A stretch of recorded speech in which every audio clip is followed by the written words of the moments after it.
The pandemic has exposed inequalities around the world. Whether they have been laid off or have had to care for children at home from school, women have borne the brunt in terms of employment. In the US alone, more than 2 million women have left the workforce since the beginning of last year. Kate Fisher with more. Alexandra Dickinson is finding herself at the park a lot more these days, playing with her 2 daughters after she lost her job and childcare during the pandemic. My own work basically had to be put to the wayside because I lost my childcare for my toddler, and because our daycare closed, and then I was getting increasingly pregnant, and so I just had to kind of stop everything and stay at home. Alexandra focused on looking after baby Lucy and her sister Pippa, but she had been doing marketing for a financial tech firm alongside building up her own contracting business.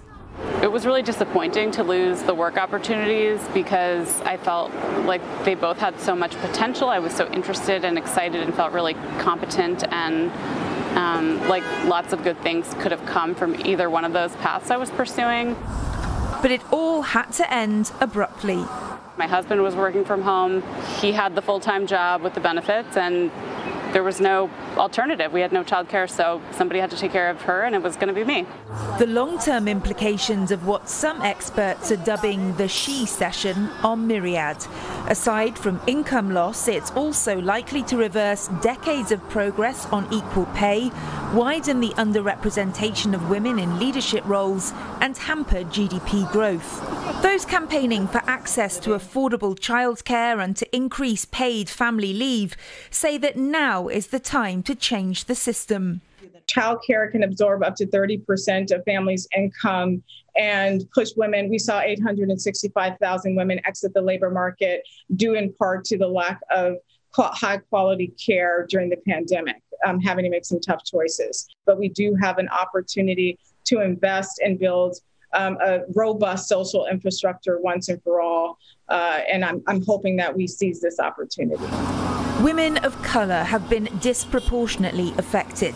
Figures from the US Bureau of Labour Statistics show that employment for black women is 9.7% lower than it was in February 2020, before COVID-19 hit the US, and 8.6% lower for Hispanic women.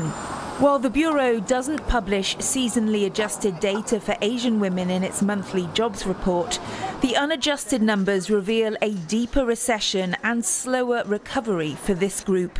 The Double Shift is a podcast that challenges the status quo of women in America.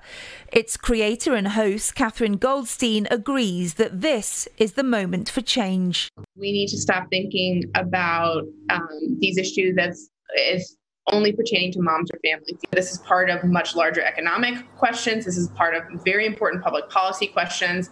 And how we treat mothers is actually fundamental to how we're going to function as a society. That's why I've introduced the American Families Plan tonight. President Biden's trying to address this with his American Families Plan. He wants to invest in childcare and make it affordable, offering government assistance to families who need it.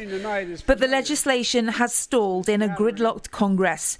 And while Washington squabbles, millions more women are losing jobs, income and independence. Kate Fisher, CNA, Washington.